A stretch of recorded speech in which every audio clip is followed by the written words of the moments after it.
CS 101 introduction to computer science lecture number 9 है data abstraction. इसके अंदर मॉड्यूल्स हम कवर करेंगे 146 टू 149। ये एरेज एंड एग्रीगेट्स।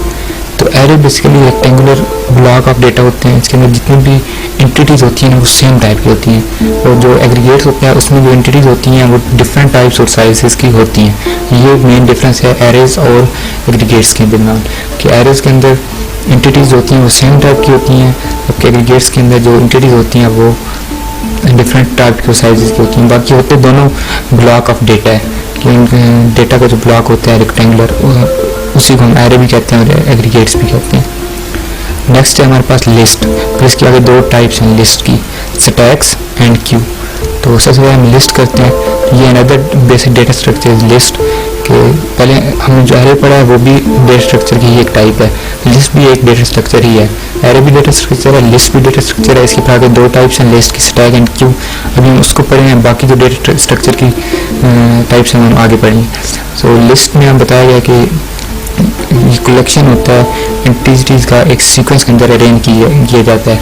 मतलब लिस्ट आपको तो आपने कहीं भी कोई लिस्ट देखी हो तो उसके अंदर चाहे स्टूडेंट के रिजल्ट की लिस्ट हो, स्कॉलरशिप का मेरिट बना हो तो उसकी लिस्ट हो, तो उसके अंदर जितना भी स्टूडेंट्स का डेटा होता है वो एक सीक्वेंस के अंदर होता है कि सबसे जो टॉप पे होगा उसके नंबर सबसे अच्छे होंगे एक्सेट्रा।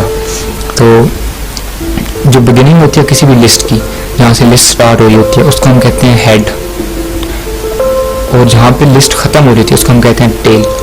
तो ये चीज़ आपने याद रखनी है, ये एमसीक्यूज़ में ऐसे ही पूछी जाती हैं कि लिस्ट के बिगिनिंग ऑफ लिस्ट मतलब लिस्ट जहाँ स्टार्ट हो रही है उसको हम क्या कहते हैं, लिस्ट जहाँ पे ख़त्म हो रही है उसको हम क्या चीज़ कहते हैं। स्टैक के अंदर कौन सा वो बिहेवियर इस्तेमाल होता है, लीफो या फीफो, ये क्या चीज़ें हम आगे डिस्कस करते हैं। सो सबसे पहले आपने लिस्ट देख लिया क्या चीज़ है। लिस्ट जहाँ स्टार्ट होती है उसको हम हेड कहते हैं, जहाँ पे ख़त्म होती है उसको हम टेल कहते हैं। यहाँ बताया गया स्पेशल टाइप की दो लिस्ट होती है, स्टैक एंड क्यू, जो कि मैं आपको ऑलरेडी बता चुका हूँ। अब हम आते हैं स्टैक पे। स्टैक में बेसिकली एक लिस्ट है जिसमें भी क्या होगा, इंसर्टेड होंगी और रिमूव होंगी। बट स्टैक और क्यू में क्या डिफरेंस है आपने ये गौर से सुनना है और इसको समझने की कोशिश करनी है। जब तक आपको समझ ना आए आप वीडियो को दोबारा से देख लें। स्टैक के अंदर क्या होता है कि हम एक लिस्ट है, लिस्ट की ही टाइप है स्टैक। लिस्ट के अंदर हम क्या करते हैं, न्यू रिकॉर्ड ऐड भी करते हैं, वहाँ से रिमूव भी करते हैं। स्टैक के अंदर क्या होता है कि जो रिकॉर्ड इंसर्टेड होगा और रिमूव होगा ओनली एट द हेड। यहाँ पर बताया गया stack is list in which entities are inserted and remove only at the head. कि हेड हम ऊपर पढ़ चुके हैं बिगिनिंग ऑफ लिस्ट कि लिस्ट यहाँ स्टार्ट हो रही है। तो स्टैक वो टाइप है लिस्ट की जिसके अंदर हमने अगर कोई भी एलिमेंट ऐड करना है या रिमूव करना है वो हम हेड पे करेंगे, मतलब टॉप पे करेंगे जो उसका बिगिनिंग होगी। अगर हमें ऐड करना है तो भी उसी के ऊपर, और अगर हमें रिमूव करना है तो भी उसके ऊपर। इसकी बेस्ट एग्जांपल है आपके पास एक आपने मल्टीपल बुक्स मतलब 10 से 15 बुक आपने एक साथ रखी हुई हैं, आपने एक न्यू बुक लेके आए आप उसके ऊपर रख दोगे, बाकी बुक्स नीचे पड़ी रहेंगी। आपने अगर कोई बुक उठानी है तो ऊपर से वो एक बुक उठा लोगे। ये होती है स्टैक की एग्जाम्पल है कि आपने कोई भी एलिमेंट ऐड करना है तो वो भी टॉप पे और रिमूव करना है तो वो भी टॉप पे। जो हेड का होता है ना इसका स्टैक का, नॉर्मल जो हेड बिगिनिंग होती है किसी भी लिस्ट को उसको हेड कहते हैं, लेकिन जो स्टैक का हेड होता है उसको हम टॉप कहते हैं, यहाँ पे बताया गया। और इसका जो टेल होती है, लिस्ट की जो टेल होती है ना उसकी एंडिंग एलिमेंट होता है, तो उसकी जो टेल होती है अगर वो लिस्ट की टाइप स्टैक है तो उसको हम बॉटम या बेस कहते हैं। इन्हीं चीज़ों पर हम सीख जाएंगे जो मैं आपको कह रहा हूँ कि ये लेक्चर इंपॉर्टेंट है। वो पूछेगा कि बेस क्या चीज़ है या बॉटम किस हम कहते हैं, या फिर अगर स्टैक है तो स्टैक का जो टॉप है उसको हम क्या कहेंगे, मतलब टॉप किस चीज़ को कहेंगे, जो हेड होगा लिस्ट का उसी को हम टॉप कहेंगे स्टैक के अंदर। या फिर स्टैक के अंदर हम बेस किसे कहते हैं, तो आपने सिर्फ इतना सा उधर बताना है कि आप स्टैक के अंदर बेस या बॉटम उसे कहते हैं जो लिस्ट का टेल होता है, मतलब एंडिंग होता है। सो नेक्स्ट जो हमारे पास आती है वो इसमें ये बताया गया पुशिंग और पॉपिंग। पुशिंग में क्या करते हैं, जब भी हम एक न्यू एंट्री स्टैक के अंदर ऐड करते हैं उसको हम कहते हैं पुशिंग।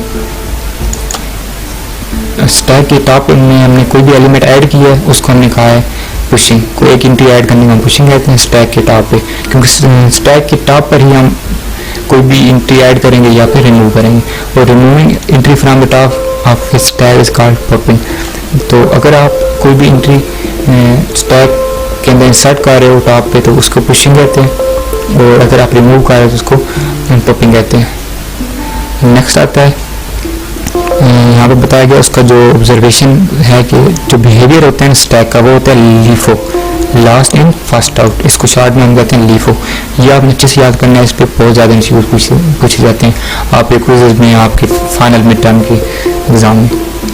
लीफो का मतलब है कि LIFO stand for last in first out, जो लास्ट पे एटम ऐड होगा स्टैक के अंदर।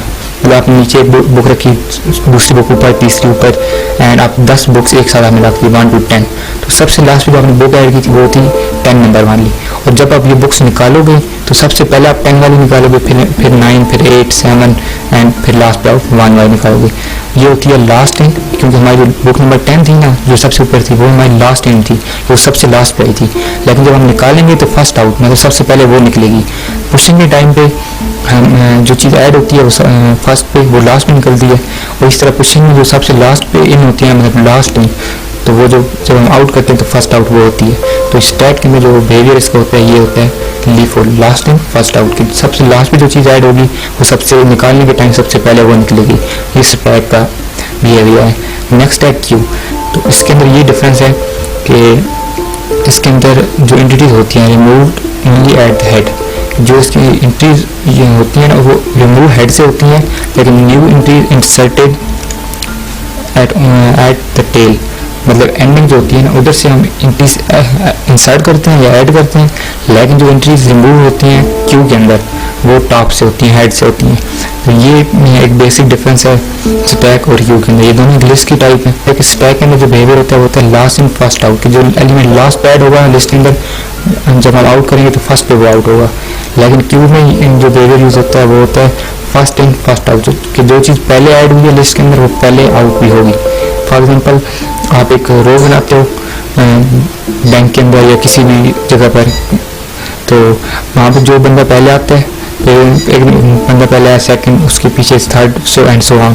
तो जो बंदा पहले आएगा उसको सर्व पहले किया जाएगा। फिजिकल वे में अगर आप प्रेजेंट करते हो ना डेटा को, तो वो उसका पूरा का पूरा जो कलेक्शन होता है उसको आप ट्री ही कहते हो।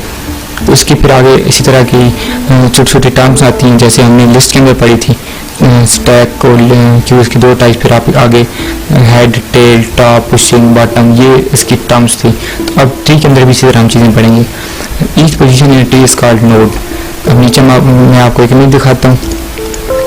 ये एक ट्री है, ये टॉप पर एक नोड है, आगे फिर उसकी ट्रीज हैं, सब ट्रीज हैं, सिबलिंग्स हैं, रूट नोड, बाकी नोड्स हैं। तो ये जो इसका एक ये एलिमेंट है ना, ये इसको हम कहते हैं नोड। आपको बताया कि each position in tree is called node. Her position को एक नोड कहते हैं। अब नोड भी डिफरेंट टाइप के होते हैं, कुछ लीफ नोड होते हैं, कुछ रूट नोड होते हैं, वो हम आगे इस पर डिस्कस करेंगे। नेक्स्ट पे आता है कि the node at the top called root node. तो वो जो मैं अभी बता रहा था कि डिफरेंट टाइप के नोड्स होते हैं। जो सबसे टॉप पर होते हैं ना, एक ट्री है जो उसके सबसे टॉप पर नोड होगा उसको कहते हैं रूट नोड, और उसके भी नीचे एक ट्रीज बनती हैं, ये रूट नोड हो गया। नेक्स्ट आता है टर्मिनल नोड्स, या इसको लीफ नोड कहते हैं। मैं अगर इमेज के अंदर आपको समझाऊं तो ये जो लास्ट पे आ रहे हैं ग्रे कलर में, ये जो ग्रे कलर में है ना 1 2 3 4 5 6 7, ये 7 है टर्मिनल नोड्स। इनको आप लीफ नोड भी कहते हैं, क्योंकि इनसे आगे कोई सब ट्री या कोई एलिमेंट इससे आगे नहीं होता। तो सबसे जो लास्ट पे नोड होते हैं उनको हम कहते हैं लीफ नोड या टर्मिनल नोड्स, और सबसे जो टॉप पे होता है उसको हम कहते हैं रूट नोड। नेक्स्ट पर हम आते हैं डेप्थ पे। डेप्थ होती है बेसिकली एक ट्री की कितनी डेप्थ है, उसका मतलब है कि उसके आगे कितनी सब ट्रीज हैं। ये इसका लेवल 1 है, इसके लेवल 2 ये है, फिर इससे आगे लेवल 3 है। सबसे नीचे इसकी जो डेप्थ है वो लेवल 3 तक है इस ट्री की। अगर इससे आगे भी कुछ होता, यहाँ पे कोई ट्री सब ट्री होती तो इसकी डेप्थ और ज़्यादा होती। कि एक किसी भी ट्री के अंदर जो नीचे सब ट्रीज हैं जिसकी डेप्थ सबसे ज़्यादा होगी वो ओवरऑल ट्री का हम उसकी कैलकुलेशन करते हैं। हम सबसे नीचे ये ट्री सब ट्री आई हुई है तो इसकी हम लेंथ कैलकुलेट करके आप कह सकते हो कि लेवल 3 तक इसकी डेप्थ है। So depth basically simple word में आपको मैंने बता दिया कि longest path from root to leaf node is the depth, के रूट नोड से लेके लीफ या टर्मिनल नोड जो है हमारी ये गिरे यहाँ तक सबसे जो लॉन्गेस्ट है पूरी ट्री में, जो सबसे लॉन्ग है, सबसे लॉन्ग यही है। 1 link, second and third, 3 links के बाद यहाँ तक ये पहुँच रहा है, बाकी सब सेकंड लिंक तक है। तो ये इसकी डेप्थ है। नेक्स्ट फिर हमारे इधर बताया गया पेरेंट्स और चाइल्ड नोड्स। तो आप इस तरह देख सकते हैं कि अब ये जो रूट नोड है ना, ये इन तीनों का पेरेंट नोड है और ये तीनों इसके चाइल्ड नोड है। नेक्स्ट पर अब ये जो नोड है ये इन दो का पेरेंट्स है, ये ग्रे और ये वाइट जो है, इन दो नोड्स का ये नोड पेरेंट है और ये इस रूट नोड का चाइल्ड नोड है। तो ये डिफरेंट है, मतलब पेरेंट्स जो भी नोड होंगे वो नीचे होंगे, उससे ऊपर जो नोड होंगे उसको वो उसके पेरेंट नोड होंगे, और जो उससे नीचे नोड होंगे वो उसके चाइल्ड होंगे। तो इस तरह ये ट्रीज और सब ट्रीज चलती हैं। अब आता है सिबलिंग। सिबलिंग वो नोड्स होंगे जिनके पेरेंट्स सेम है। फॉर एग्जाम्पल ये दो नोड्स हैं, इनके पेरेंट्स सेम है, ये वाइट नोड, तो ये दोनों सिबलिंग है। यहाँ पे सिर्फ ये बताया गया, वैसे ये जो दो ग्रे नोड्स हैं ये भी सिबलिंग है किसके, इसके, क्योंकि ये एक ही पेरेंट के अंदर आ रहे हैं। तो ये दो नोड्स भी सिबलिंग है आपस में। ये जो तीन नोड्स हैं 1, 2 एंड 3 तीनों वाइट्स, ये तीनों सिबलिंग्स हैं, क्योंकि उनके तीनों का जो पेरेंट है वो ये रूट नोड है, एक ही है। तो ये तीनों सिबलिंग्स हैं। यहाँ पे सिर्फ एक सिंबल बताया गया, बाकी मैंने आपको ओवरऑल सब बता दी। सिबलिंग के बाद जो इसमें टर्म आती है वो आती है बाइनरी ट्री। बाइनरी ट्री अब वर्ड से ही है, बाइनरी का मतलब है दो। तो बाइनरी ट्री वो होती है जिसके आगे जो चाइल्ड हो वो दो हों। अब ये रूट नोड है, इसके ये बाइनरी ट्री नहीं है, क्यों, इसके आगे फिर 3 चाइल्ड है। ये जो सब ट्री है ये फिर आप इसको बाइनरी ट्री कह सकते हो, क्योंकि ये पेरेंट नोड है, इसके आगे फिर 2 नोड्स हैं, 2 चाइल्ड हैं। ये पेरेंट है, फिर इसके आगे फिर 2 चाइल्ड हैं। ये जो सब ट्री है इसको आप बाइनरी ट्री कह सकते हो। इसकी बाइनरी ट्री वो होती है जिसके किसी कोई भी ट्री जो पेरेंट हो और उसके जो आगे चाइल्ड हो वो सिर्फ 2 हो, ना 2 से ज़्यादा ना 2 से कम तक चाइल्ड हो, तो वो हमारी बाइनरी ट्री होती है। हम बताओगे tree in which each parent has no more than 2 children is called binary tree.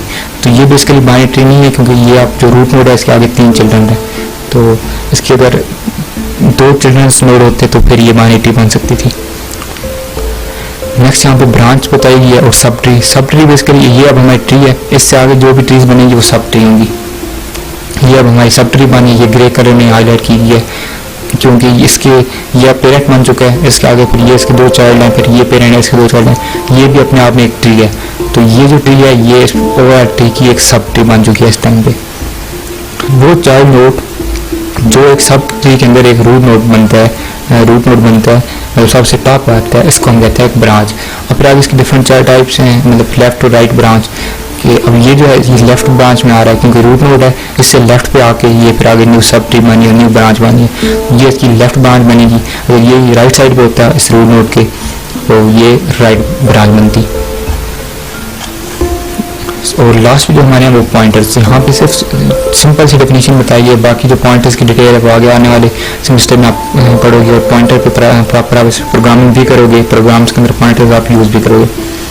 सो यहाँ पे पॉइंटर बेसिकली बताया गया कि पॉइंटर वो चीज़ होती है, एक तो होते हैं हमारे वेरिएबल जहाँ पे हम डेटा स्टोर होते हैं। पॉइंटर क्या होता है, डेटा स्टोर नहीं करते। फॉर एग्जाम्पल हमने कोई भी वैल्यू स्टोर करनी होती है तो पॉइंटर के अंदर वैल्यू स्टोर नहीं होती, पॉइंटर्स के अंदर एड्रेस स्टोर होता है कि वो डेटा कहाँ पर स्टोर है। हमने कोई भी डेटा रैम के ऊपर, मतलब मेमोरी के ऊपर हमने कोई भी डेटा स्टोर किया हुआ है, तो पॉइंटर के थ्रू हम पॉइंटर के अंदर उस डेटा का एड्रेस जो होता है ना, कि ये डेटा किस जगह पर मेमोरी के ऊपर सेव है, उस चीज़ का एड्रेस पॉइंटर के अंदर सेव होता है। तो पॉइंटर के थ्रू हम उस डेटा को इस तरह से एक्सेस कर सकते हैं। बट पॉइंटर डेटा स्टोर नहीं करते, ये डेटा का एड्रेस स्टोर करते हैं। बताया भी क्या, pointer store area that contain such an encoded address in case of data structure pointer are used to record the location where data item are stored. कि in case of data structure के अंदर जब हम pointers की बात करते हैं, pointer use होते हैं रिकॉर्ड द लोकेशन। वो बात जो मैं आपको आईडी सिंपल वर्ड में बता चुका हूँ कि ये लोकेशन को, ये मतलब एड्रेस को सेव करते हैं जहाँ पर डेटा स्टोर हमने किए हुए हैं। पॉइंटर डेटा स्टोर नहीं करते, बट ये एड्रेस को स्टोर करते हैं या इनकोडेड एड्रेस को स्टोर करते हैं, या आप ये भी कह सकते हो लोकेशन को रिकॉर्ड करते हैं जो कि जहाँ पर डेटा सेव है। ये तीनों वर्ड मैंने इसलिए यूज़ किए हैं कि इनकोडेड एड्रेस या फिर रिकॉर्ड द लोकेशन, क्योंकि एमसीक्यू के अंदर वो जब स्टूडेंट को पजल करते हैं ताकि फिर आप वहाँ पे इजीली इसी तरह के एमसीक्यू पूछे जाते हैं, तो वहाँ पर आप पजल ना हो, आप इजीली अपनी आंसर दे सकें। सो उम्मीद करता हूँ आज का लेक्चर भी आपको समझ आया होगा। सो मिलते हैं नेक्स्ट वीडियो में। Thanks for watching, see you in the next one.